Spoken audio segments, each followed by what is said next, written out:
हुआ। चलिए, तो आपकी सारे डाउट आज हम क्लियर कर देते हैं। तो चलिए सारी चीज़ें क्लियर करते हैं। आपके पति क्या कमाते हैं? आपका घर कैसे चलता है? आपके पति जॉब क्या करते हैं? क्या आपके पति नल्ले हैं? मतलब यही शब्द आप लोग बार बार बोलते हैं ना। घर का खर्चा कौन देता है? और दीदी के पैसों पे पलते हैं। तो ये सारी चीज़ें मैं आज इस ब्लॉग में क्लियर कर देती हूँ। तो देखिए भाई साहब, ऐसा है, मैं मेरे पति से बहुत प्यार करती हूँ। पहली चीज़ तो मैं आपको ये क्लियर कर दूँ। क्या सोच के आपने इस घर में शादी की थी, ये भी आप लोगों ने बोला। तो मैंने इंसान देख के शादी की थी। मैं पैसे पे मैं बिलीव ही नहीं करती। अगर आपकी किस्मत का है ना, आप अपनी किस्मत में अगर आपका पैसा लिखा है ना, तो आप यहाँ से यहाँ पहुँच जाओगे। और अगर आपकी किस्मत में पैसा नहीं है ना, तो आप यहाँ हो ना, यहाँ से यहाँ आने में आपको टाइम नहीं लगता। मैं इन बातों में बिलीव करती हूँ, इन्हीं सारी बातों में मैं बिलीव करती हूँ। अब रही बात, एक एक करके सारी चीज़ें क्लियर करूँगी, क्योंकि कमेंट तो बहुत सारे आते हैं और मुझे ऐसा लगता है सारी बातों पर मैं अगर रिप्लाई आपको करूँगी तो शायद आपको कुछ बातें मेरी बुरी भी लग सकती है। क्योंकि क्या है ना, जब आपके लाइफ पार्टनर पे बात आती है ना, आपके पति पे बात आती है, फैमिली पे बात आती है, आप पे बात आती है, तो एक बार आप अपने लिए स्टैंड लो चाहे नहीं लो, आपके पार्टनर के लिए ज़रूर लेते हो। तो बस मुझे ऐसा ही है कि भाई मेरे लिए ना, मेरी लाइफ में अगर सबसे ज़्यादा कोई कीमती आज के टाइम में है, फैमिली के ऊपर रखती हूँ मैं उस इंसान को, तो वो मेरे पति ही हैं। जी हाँ, और मेरे हिसाब से हर लड़की को अपने पति को ही ऊपर रखना चाहिए और हर पति को अपनी बीवी को ऊपर रखना चाहिए, फैमिली को ऊपर रखना चाहिए, बराबरी से रखना चाहिए। तो बस मैं इन सारी बातों में बिलीव करती हूँ। तो चलिए, अब पहला डाउट तो मैंने आपको बता दिया, मैंने क्या सोच के शादी करी। तो मैंने इंसान देखा, और मेरे हिसाब से ना, आप लाइफ में कुछ देखो नहीं देखो, पैसा देखो नहीं देखो, इंसान देखना बहुत ज़रूरी है। फैमिली भी देखना बहुत ज़रूरी होती है। मैं ये नहीं बोलूँगी कि आप बस लड़का देखो और शादी कर लो, फैमिली को भूल जाओ, नहीं। फैमिली के साथ साथ लड़का बहुत इंपॉर्टेंट होता है मेरे हिसाब से। फैमिली को बहुत अच्छे से जज कर लेती है। जब भी आप कहीं भी रिश्ता करते हो तो एक फैमिली दूसरी फैमिली को परखने में, बात करने में, समझने में मेरे हिसाब से ज़्यादा टाइम नहीं लगता, बहुत आसानी से सारी चीज़ें हो जाती हैं। बट बेसिकली जिन दो लोगों की शादी हो रही है ना, लड़का और लड़की, उनका एक दूसरे को समझना बहुत ज़रूरी होता है।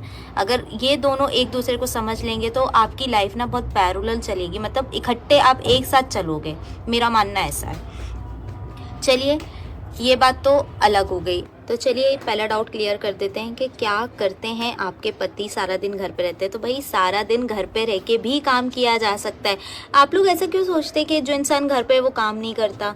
मैं बोल बोल के थक गई। मतलब दीदी ने भी अपने ब्लॉग में आप लोगों के साथ काफ़ी बार शेयर किया है कि उनके भाई का, यानी मेरे पतिदेव का जो काम है वो प्रॉपर्टी का काम है। और प्रॉपर्टी का काम आपको ना, उसके लिए ज़रूरी नहीं है, थोड़ा सा बैकग्राउंड को इग्नोर करना, उसके लिए ज़रूरी नहीं है कि आप कहीं बैठें, आप बढ़िया ऑफिस में जाएं, ये सारी चीज़ें करें, ये सारी चीज़ें भी। बट हम कुछ चीज़ें ना अपने तक रखते हैं। हम अपनी सारी चीज़ें आपके साथ इसलिए शेयर नहीं करते हैं कि कुछ लाइफ में प्राइवेसी नाम की भी चीज़ होनी चाहिए, ठीक है।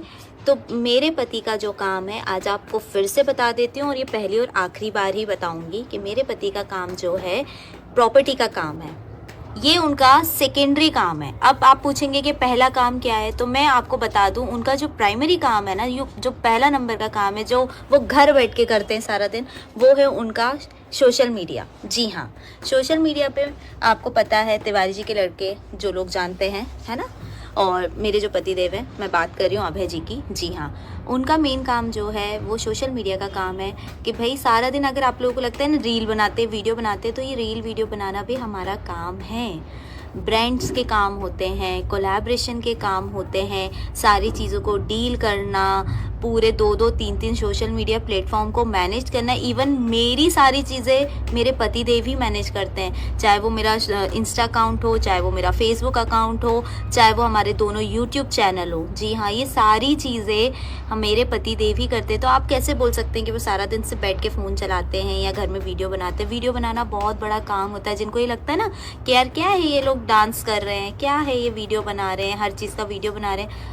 एक वीडियो बनाने में मैं आज आपको बता दूं, अगर एक प्रमोशन करते हैं ना हम लोग, तो उसमें हमें कम से कम 1 से 2 घंटा लगता है। हमें हमारे पर्सनल टाइम में से 1 से 2 घंटा निकाल के वो काम करना होता है, तब जाके हमारा ये काम होता है। तो ये भी हमारा काम है, ठीक है। और रही बात प्रॉपर्टी की, तो अब ज़रूरी तो नहीं है कि मैं अगर वीडियो बना रही हूँ और पतिदेव किसी से कॉल पे डीलिंग कर रहे हैं तो मैं ये सारी चीज़ें आपको सुनाऊँ। तो ये लीक करने वाली चीज़ है ही नहीं।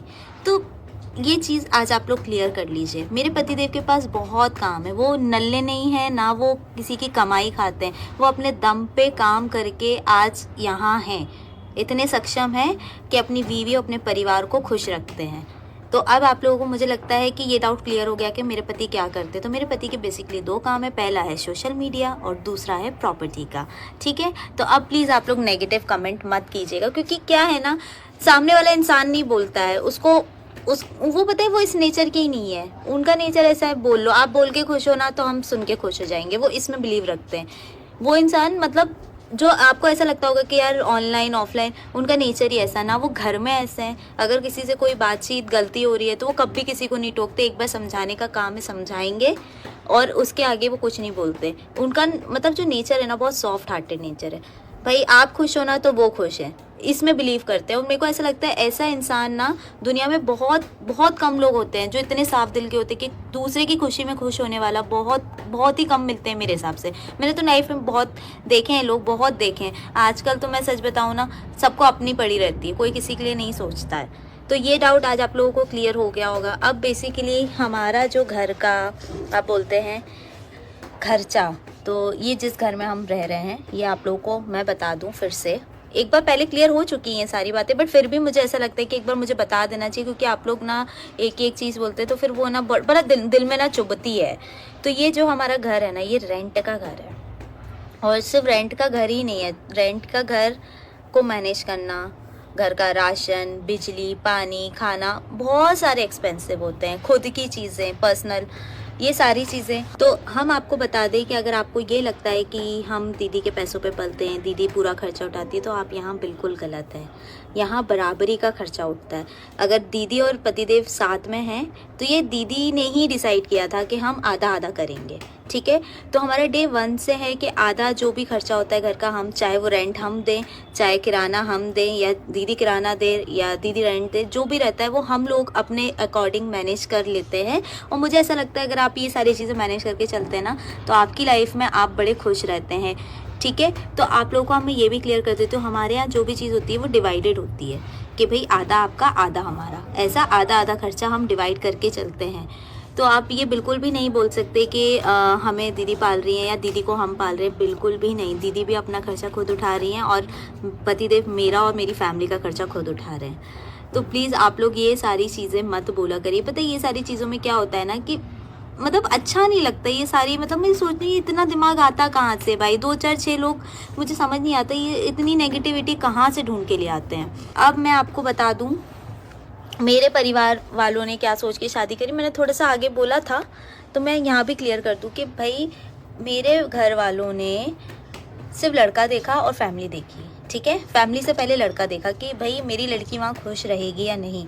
जब बोलते हैं ना कि फर्स्ट इम्प्रेशन लास्ट इम्प्रेशन होता है, तो जब तिवारी जी से मेरी फैमिली मिली थी तो उनको वो पहली बार में ही पसंद आ गए थे, बिना ये सोचे कि यार क्या होगा क्या नहीं होगा। ये सारी चीज़ें बात की बात है। देखिए आपकी लाइफ में है ना, तो लाइफ का मिला हुआ सबको मिलता है कि भगवान ने अगर इतना आपको दिया है ना, तो आप सारी लाइफ खुशी से निकाल लोगे। और जिसकी किस्मत होती है, मैं फिर बार बार बोल रही हूँ, ठीक है ना, मेरी किस्मत में जितना लिखा है मैं उतना मुझे मिल रहा है, आपकी किस्मत में जितना लिखा है आपको मिलेगा। तो इन सारी नेगेटिविटी से आप दूर रहिए, प्लीज़ दूर रहिए। और मेरे हिसाब से बैड कमेंट करके, गंदा बोल के अपना भी मुंह गंदा करते हैं, और फिर जो सामने वाला आपको रिप्लाई करता है तो आपको लगता है कि वो भी आपको गलत बोल रहा है। तो इन सारी चीज़ों से आप जितना दूरी बना के रहेंगे ना, मेरे को ऐसा लगता है आप अपने परिवार में उतना खुश रहेंगे। तो बस मुझे ये 2 4 चीज़ें क्लियर करनी थी, इसलिए मैंने आज ये व्लॉग शेयर किया कि मेरा बहुत मन था, क्योंकि पतिदेव तो कुछ बोलेंगे नहीं, मैं रोज़ उनको बोलती हूँ यार क्या। और हाँ, अभी भी कुछ कमेंट बच्चों को लेकर आ रहे हैं। ये भी एक कमेंट आया था कि अब आपकी बेटी आ गई तो क्या आप ताशी को प्यार नहीं करेंगे। तो भाई पहले ये भी हम आपको क्लियर कर दें, ताशी हमारी पहली बेटी है, और हर जगह हमारा स्टेटमेंट यही जाता है कि ताशी हमारी पहली बेटी है। तो पहली जो बेटी है उसका प्यार कभी अंशी नहीं छीन सकती, और अंशी का प्यार कभी ताशी नहीं छीन सकती। तो आप बच्चों में ये नेगेटिविटी मत लाइए, हमारे लिए दोनों बराबर है। ऐसा नहीं है कि वो हमारी नहीं है कि ये हमारी है तो उसके आने के बाद हम बदल जाएंगे, मामा दिखावा करेंगे तो मामी दिखावा करेंगी। अब केक कटिंग वाला मैंने व्लॉग शेयर किया तो उसमें कुछ लोग, भाई मेरे को समझ में नहीं आता, कहाँ देखने के बाद भी उनकी आंखें ख़राब हो जाती हैं क्या, कि आपने केक कटिंग करा, अंशी का फर्स्ट मंथ बर्थडे बनाया और ताशी को केक नहीं खिलाया। तो आप गौर से मेरा वीडियो उठा के देखिएगा, केक कटिंग में सबसे पहला केक मैंने मेरी बच्ची ताशी को ही खिलाया है। अगर आपको उसमें भी नेगेटिविटी ढूंढनी है तो आप ढूंढिए। मतलब ऐसा लगता है ना कि आप पता नहीं क्या जज करते हैं, मुझे समझ नहीं आता ऐसे लोग मेरे व्लॉग देखते ही क्यों हैं, जिन्हें सिर्फ ना जज करने के लिए मेरा व्लॉग देखना है। बाकी मेरी फैमिली इतनी अच्छी है, इतनी पॉजिटिव है, बट कुछ लोगों को सिर्फ गंद ढूंढनी है तो भाई निकालिए। ये अब मेरा पहला और लास्ट व्लॉग रहेगा। इसके बाद ना मैं किसी को सफाई देने वाली हूँ और ना मैं बिलीव करती हूँ कि मुझे सफाई देनी है, क्योंकि मैं बार बार एक ही चीज़ बोल के थक चुकी हूँ। हाँ, एक चीज़ और मैं क्लियर कर दूँ, मैं भूल गई थी ये वाला पॉइंट भी, कि आप वकालत छोड़ दी है, कि वकालत छोड़ के सोशल मीडिया पे डांस करती रहती हो पूरा टाइम, वकालत कर लो, वकालत छुड़वा दी। तो ये सारी चीज़ें मैं आपको क्लियर कर दूँ, मेरी वकालत किसी ने नहीं छुड़वाई। भाई किसने बोला कि मैंने वकालत छोड़ दी है? मैं कोर्ट इसलिए नहीं जाती हूँ, आप लोगों को पता होगा कि मेरी शादी हुई थी, जस्ट 1-2 महीने बाद मेरा रिजल्ट आया था, फाइनल LLM का मेरा रिजल्ट आया था। मैं HR से LLM की हूँ, ठीक है, मानव अधिकार से। जी हाँ, मेरा LLM हुआ है, मास्टर्स ऑफ लॉ। तो जब मेरी शादी हुई थी ना, तब 3rd मंथ, मेरा शायद 3रा या 4था मंथ ही था शादी का, और मेरा रिजल्ट आया था और मैं फर्स्ट डिवीज़न क्लियर कर ली थी उसको। उसके बाद मेरा AIB का एग्ज़ाम का भी रिजल्ट आया था। मैंने सारी चीज़ें आप लोगों के साथ शेयर की थी। मैं कोर्ट इसलिए नहीं जाती हूँ कि क्या, जब से मेरी शादी हुई है, मैं सोशल मीडिया पे आई हूँ तो धीरे धीरे मुझे लोग जानने लगे। कोर्ट जाती थी तो वो ना प्रोफेशनल नहीं लगता था, इतना अनप्रोफेशनल लगता था। जैसे कि कोई क्लाइंट आया है या कोई आपके एडवोकेट है, आपसे मिल रहे हैं, अरे आप तो वीडियो वगैरह बना रहे हो, चलो एक फ़ोटो ले लें। या फैंस कहीं भी घेर लेते थे, क्योंकि कोर्ट का काम तो आपको पता है कि सिर्फ एक जगह बैठ के नहीं किया जा सकता है, कोर्ट्स जाने होते हैं, ठीक है। मैं 2-3 कोर्ट भी देखती थी, तो ये सारी चीज़ें पॉसिबल नहीं हो पाती थी। तो भैया और मैंने डिसाइड किया, और मैंने जूनियरशिप मेरे भाई के अंडर ही की है, मैंने किसी के अंडर नहीं की। तो ये मैंने डिसाइड किया मेरे भाई के साथ। भैया ने भी बोला कि यार आप आती हो बेटा, बहुत अनप्रोफेशनल हो जाता है, क्योंकि ना क्लाइंट से अपन क्लाइंट की बात करें, अब ये फ़ोटो वीडियो की बात करेंगे तो बिल्कुल नहीं जचेगा ना, क्योंकि काम में ये सारी चीज़ें नहीं आना चाहिए। ये अलग काम है, वो अलग काम है। तो मैंने ही डिसाइड किया कि मैं कोर्ट नहीं जाऊँगी। जब मैं घर बैठे काम कर सकती हूँ तो मैं कोर्ट क्यों जाऊँ?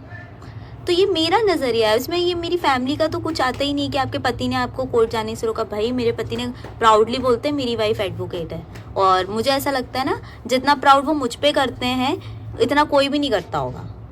जी हाँ, फैमिली करती है। फैमिली, माँ बाप ने तो आपको पाल पोस के बड़ा किया है, वो तो आप पे ज़िंदगी भर आप पे प्राउड करेंगे। बट बहुत कम पति होते हैं जो अपनी बीवियों पे गर्व करते हैं। तो मेरे पति मेरे पे बहुत गर्व करते हैं, मुझसे बहुत प्यार करते हैं, और हर जगह मुझे सपोर्ट करते हैं, हर जगह मुझे केयर करते हैं। कभी मैं कुछ गलत भी करने जाऊँ ना तो मुझे रोक लेते हैं कि नहीं बेटा ये तुम्हारे लिए सही नहीं है। तो इतनी सारी चीज़ जो इंसान मुझे गाइड करता है, तो मैं उसके लिए बिल्कुल भी अब एक भी अपशब्द नहीं सुनूंगी। ये मेरा फाइनल लास्ट व्लॉग है। अगर अब मेरे पति देव के लिए बैड कमेंट आए तो मैं बिल्कुल भी नहीं सुनूंगी। फिर मैं वापस वही वीडियो लाऊं, फिर शेयर करूं, ये सारी चीज़ें मैं नहीं कर पाऊंगी बार बार। तो आप लोगों से हार्डली रिक्वेस्ट है। आ गए आप? अरे आओ आओ। अरे कुछ नहीं, बस ऐसे थोड़ा सा व्लॉग शूट कर रही थी मैं। अब मेरा खाने का टाइम हो गया है, तो बहुत सारी बातें करी हैं। तो ये है मेरे पति देव। हाँ, कितने स्मार्ट लग रहे हो। इन्हें दिन भर इरिटेट करती हूँ मैं। अंशी को नीचे दे आया आप? मम्मी को दे दिया मैंने, वही तो देखिए। तो चलिए गाइस, इस ब्लॉग को मैं एंड करती हूँ, और आई होप आप लोगों को मेरी बातें समझ में आई होंगी। और मेरे पतिदेव को बहुत सारा प्यार दीजिएगा, जैसे अभी तक देते आए हैं, क्योंकि ही बेस्ट पर्सन है, best person in the world, best papa in the world, best mama in the world, best बेटा, बेस्ट भाई, सारे टाइटल कम पड़ जाते हैं इस इंसान को देख के। तो चलिए इस ब्लॉग को हम यहीं एंड करते हैं, और आई होप आप लोगों को मेरी बात समझ में आई होगी, ठीक है। तो अब जो भी रह गया है कमेंट करके पूछ लेना, उस पर भी बना दूंगी। और करते तो समझ में आएगा क्या। हाँ, ये मेरे ब्लॉग एडिट करने का काम भी इनका है, और इस बार मैं कुछ भी नहीं काटने दूंगी, मेरी सारी बात जाएगी, तो ये मैं खुद एडिट करूंगी। हाँ, ठीक है। तो चलिए मिलते हैं आपसे नेक्स्ट ब्लॉग में। टाटा बाय बाय, खूब सारा प्यार देना। चलो मम्मी काट देगी तो चलिए मिलते हैं नेक्स्ट ब्लॉग में। दोस्तों, जैसा कि आपने अभी भाभी की पूरी बातें सुनी, तो वाकई में उन्होंने कितने अच्छे से जवाब दिया है, कितने प्यार से वो आई है सामने, कितने प्यार से उन्होंने पूरी बातें क्लियर की है। और जो भी मतलब ऑडियंस का जो भी डाउट था, जो भी वो सवाल करते थे कमेंट्स में, उनका कितने प्यार से जवाब दिया है। तो वाकई में दोस्तों इनका जो परिवार है, इनकी जो फैमिली जो हमें दिखाते हैं, वाकई में इनकी जो सासू माँ है, जैसे नेहा जी की जो माँ है वो भी बहुत ही ज़्यादा सीधी, इनके पापा भी सीधे हैं, प्लस इनके भाई भाभी भी अच्छे ही हैं जो उनको लेके परिवार को एकजुट होके चल रहे हैं, उनको सपोर्ट भी कर रहे हैं, हिम्मत भी बढ़ाते हैं उनकी, चाहे मामला जो भी हो, जैसा भी हो, कुछ भी हो, लेकिन वो इन सब चीज़ों को इग्नोर करके उनको लेके चलते हैं। प्लस इनकी जो माँ है, जो आप देख रहे हैं वीडियो में, इनकी माँ जो अपनी बहू मतलब नेहा जी की जो भाभी है उनके साथ में वो कितने अच्छे से रहती है, कितने अच्छे से प्यार से उनको घर में रखा है। इनके भाई भी इनको कितने अच्छे से रखते हैं अपनी वाइफ को। तो लोग क्या प्लस पॉइंट नहीं देखते हैं, माइनस पॉइंट ज़्यादा देखते हैं। फैमिली का प्यार, बहू को कितने अच्छे से रखते हैं, ये सब चीज़ें पब्लिक को नज़र नहीं आती है, लेकिन जो माइनस पॉइंट होता है उसको खोज खोज के निकाल के कमेंट करते हैं। तो वाकई में इनका कहना ठीक है, वो अपने परिवार में बहुत खुश है, उनका परिवार बहुत अच्छा है, उनकी लाइफ बहुत अच्छे से गुजर रही है। तो हम लोग को फालतू ऐसे कमेंट या इंटरफेयर करके किसी का दिल दुखाना नहीं चाहिए, क्योंकि हमें कोई अधिकार नहीं कि हम किसी का फालतू ऐसे दिल दुखाए, ऐसे कमेंट करें। तो वाकई में जो आज भाभी जी ने सामने आए और इतने प्यार से उन्होंने पूरी बातें क्लियर करी, तो ये बात वाकई में बहुत ही अच्छी लगी, सुनने में भी बहुत अच्छी लगी। और दूसरी बात ये भी कहना चाहूँगी कि दिखने में भी बहुत ही खूबसूरत भी है और टैलेंटेड भी है, प्लस इनकी एजुकेशन भी बहुत अच्छी है। तो ये सब देखकर अच्छा लगता है कि कितनी समझदार लेडी है, कितने अच्छे से लेके चल रही है सबको। तो दोस्तों वीडियो को शेयर करना, चैनल को सब्सक्राइब करना न भूलें।